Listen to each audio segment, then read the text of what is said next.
في مدينة كولكاتا بالهند، الشرطة وصلوا البيت موجود فيه أسرار مرعبة، مذكرات للأفراد اللي عايشين فيه فيها تفاصيل غريبة.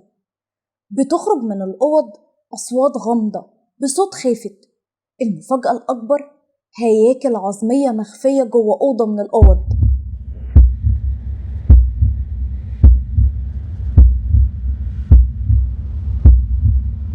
بعد ما الشرطة وصلوا للبيت ده وعرفوا اللي مر بيه سكان البيت على مر سنين، أطلقوا عليه اسم بيت الرعب. إيه اللي حصل في البيت ده من البداية؟ ده اللي هنعرفه مع بعض وإحنا بنحكي تفاصيل قضيتنا. وقبل ما نبدأ كالعادة، تنوروني بالاشتراك في القناة وتصلوا على النبي في الكومنتات واستعدوا لتفاصيل قضيتنا.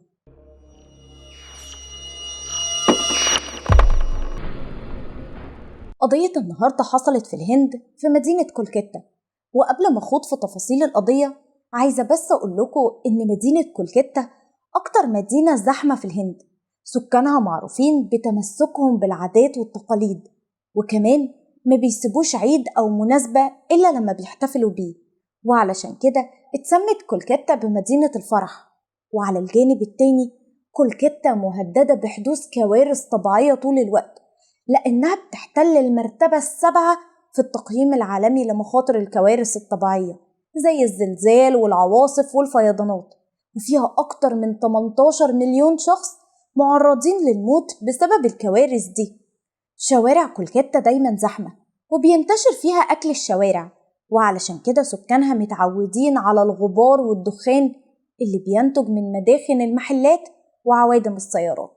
وطبعا اللي حكيته عن سكان المدينة كان بينطبق كمان على عيلة أربندو داي اللي ساكنين في شارع رابنسون البيت رقم 3.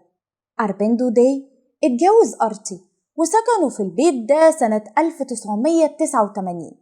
كان بيسكن في البيت اللي جنبهم على طول أخو أربندو، بس العلاقة بينهم كانت تقريبا مقطوعة.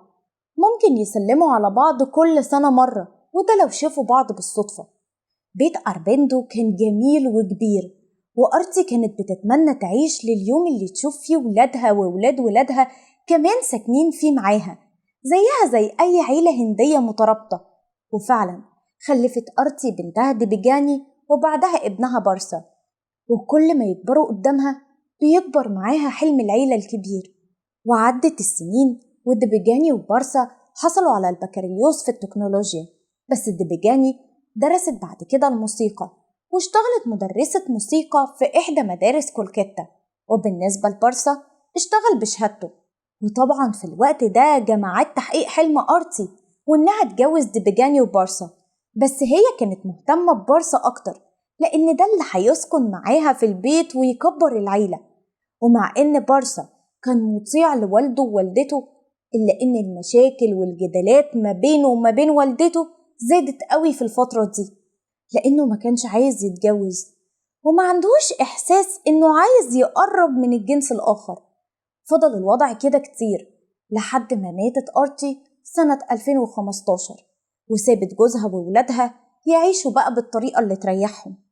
في نفس السنة سافر بارسا للولايات المتحدة واشتغل في شركة استثمارية هناك.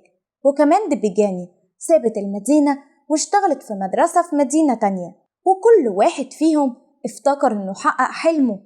بس بعد سنتين بالظبط ديبيجاني سابت شغلها ورجعت لبيتها في كولكاتا، وكمان بارسا ساب شغله هو كمان ورجع بعدها على طول.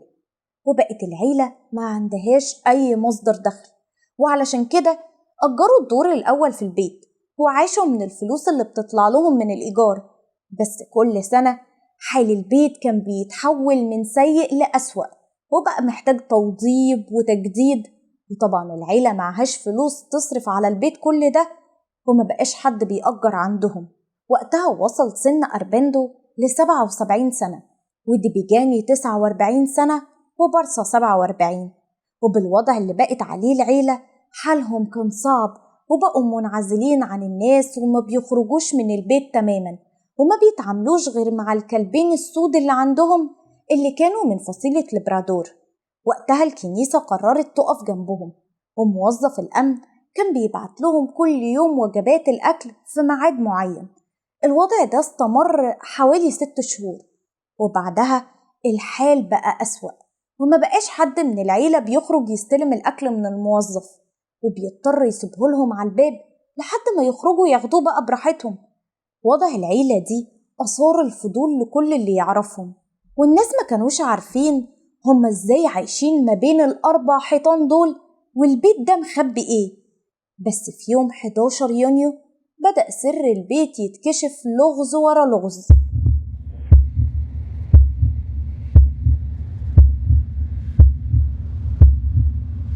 في البداية الناس لاحظوا دخان كتير في الجو.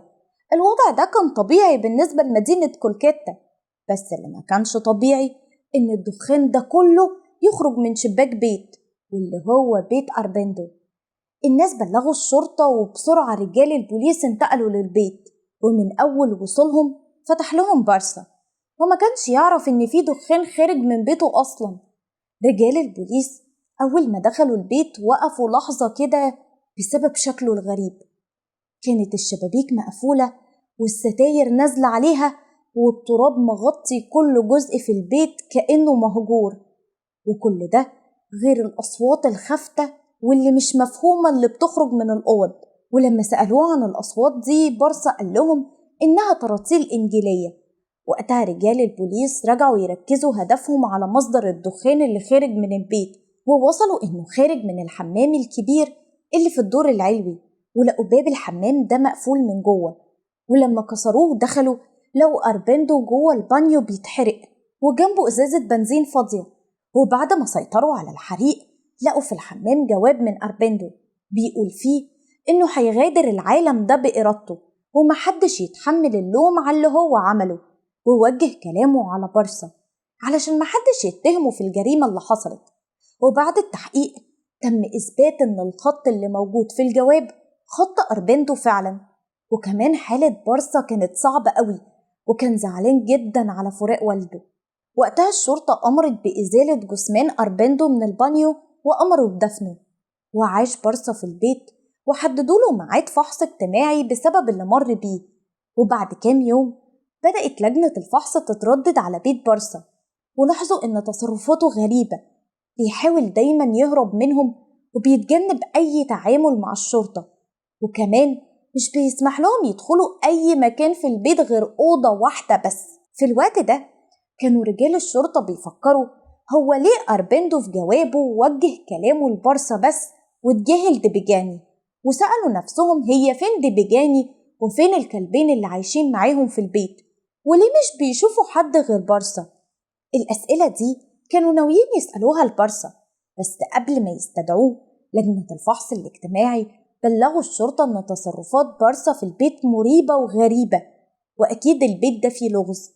وقتها المحقق في قضية أربندو استدعى بارسا وحاول يتكلم معاه بطريقة ودية ويطمنه علشان يفهم منه إيه اللي بيحصل جوه البيت ده.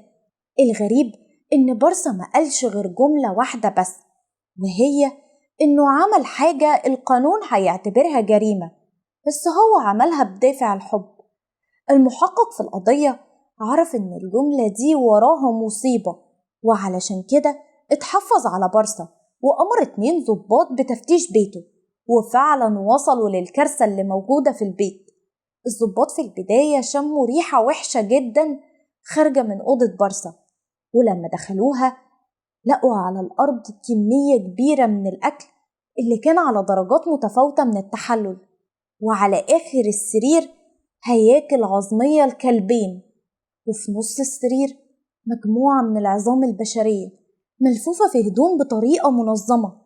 ده بقى غير الهدوم والطوب والرمل اللي موجودين في كل ركن في الأوضة، وكمان الشبابيك مقفولة ومسدود فيها أي ثقب ممكن يوصل ريحة لبره الأوضة دي. بسرعة الضباط بلغوا المحقق باللي شافوه، ووصل فريق بحث جنائي وأطباء شرعيين للبيت. وبالنسبة لبارسا وقت التحقيق معاه التزم الصمت ورفض الكلام، وعلشان الشرطة يوصلوا للحقيقة كانوا لازم يرجعوا للبيت ويفتشوه كويس جدا. وفعلا لقوا كل الإجابات على أسئلتهم، لأنهم لقوا كومة ورق موجودة في البيت، وعرفوا إن دي ملاحظات أفراد العيلة كانوا دايما بيكتبوها لبعض، يعني كانوا بيتعاملوا مع بعض بس عن طريق الورق ومفيش أي تواصل بينهم. رجال التفتيش لقوا كمان مذكرات لبارسا وأربندو.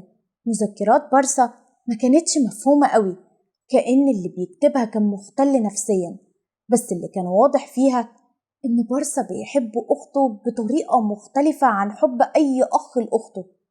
بارسا كان شايف إن ديبيجاني معنى الأنوثة بالنسبة له، وبالنسبة لمذكرات أربندو كانت مفهومة جدا ومنظمة، كأن اللي كاتبها مؤرخ.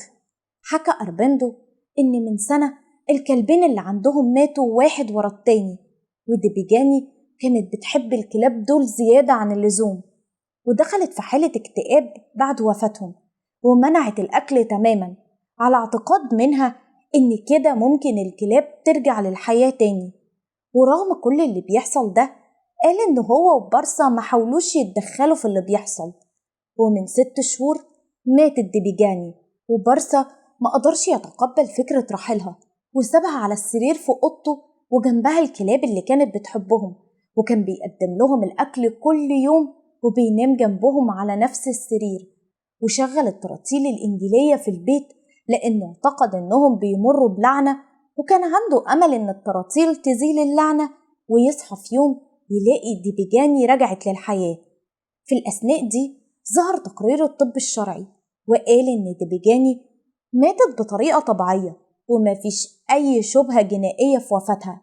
ووقت الكشف الطبي على بارسا كان شكله مش نظيف تماما، شعره متشابك، وكل ده وهو شايف إنه عادي وكل اللي بيحصل ده مفهوش مشاكل. وبعد الكشف على قواه العقلية من لجنة مختصة اتضح إن عنده نوع من أنواع الذهان، وبعدها تحولت قضية بارسا للمحكمة وما توجهلهوش أي تهمة جنائية. القاضي بس أمر بعلاجه في مستشفى الأمراض العقلية. في الوقت ده انتشرت أخبار القضية في الجرايد ووسائل الإعلام، وقرايب بارسا اللي ساكنين في البيت اللي جنبه على طول ما كانوش متخيلين إن اللي كان بيفصلهم عن جثة بنت أخوهم مجرد حيطة. والناس في المدينة بقوا بيروحوا عند البيت اللي اتشهر ببيت الرعب، ومن كتر الزحمة اللي بقت موجودة هناك بياع الكشك اللي قدام البيت بعد ما كان بيبيع 18 ولا 20 مشروب في اليوم بقى مش بيبيع أقل من 650 مشروب. حياة بارسا في المستشفى كانت صعبة قوي في البداية، كان خايف طول الوقت ومش بيتكلم، لكن مع العلاج وبعد أسبوع واحد بس حالته اتحسنت بشكل كبير، وبقى بيحكي عن طفولته وحياته القديمة، وواحدة واحدة بدأ يتعافى. بارسا طلب إنه يتقرب من ربنا ويشتغل تبع أي دور عبادة. الدكاترة في الوقت ده رحبوا جدا بطلب بارسا، بس كان عندهم مشكلة، وهي إن هو لو خرج من عندهم إزاي هيرجع يعيش تاني في نفس البيت، وعلشان كده اقترحوا عليه يعيش في الكنيسة اللي هيشتغل فيها. وبالفعل عاش بارسا في الكنيسة وبقى منظم لحفلات خيرية، وواحدة واحدة اندمج مع المجتمع وباع بيته وأخد شقة في مكان جديد وبعيد عن كل الأحداث اللي حصلت زمان. وطبعا انتوا دلوقتي بتقولوا إن القضية انتهت وبارسا بقى إنسان طبيعي، ده نفس اللي قاله المحققين وكمان الدكاترة اللي كانوا متابعين حالة بارسا، بس ده ما حصلش. واللي حصل إن يوم 22 فبراير سنة 2017 المأساة القديمة اللي عاشها سكان كولكاتا عاشوها تاني، والناس لاحظوا دخان كتير خارج من شباك في شقة بارسا، ولما بلغوا الشرطة واقتحمت البيت لقوه بيتحرق في بانيو الحمام. والأحداث عادت نفسها للمرة التانية، بس المرة دي من غير بقى لا مذكرات ولا جوابات ولا حتى ملاحظات، مجرد راجل وحيد اتخلص من حياته لأنه مش عارف ينسى مأساته القديمة. في تفاصيل القضية دي واضح إن الأم أرتي هي كانت سبب ترابط العيلة دي وصلاحها، وبرحيلها اتفككت الأسرة وانهارت. ولحد هنا بيخلص فيديو النهاردة، وشوفكم على خير في فيديو جديد.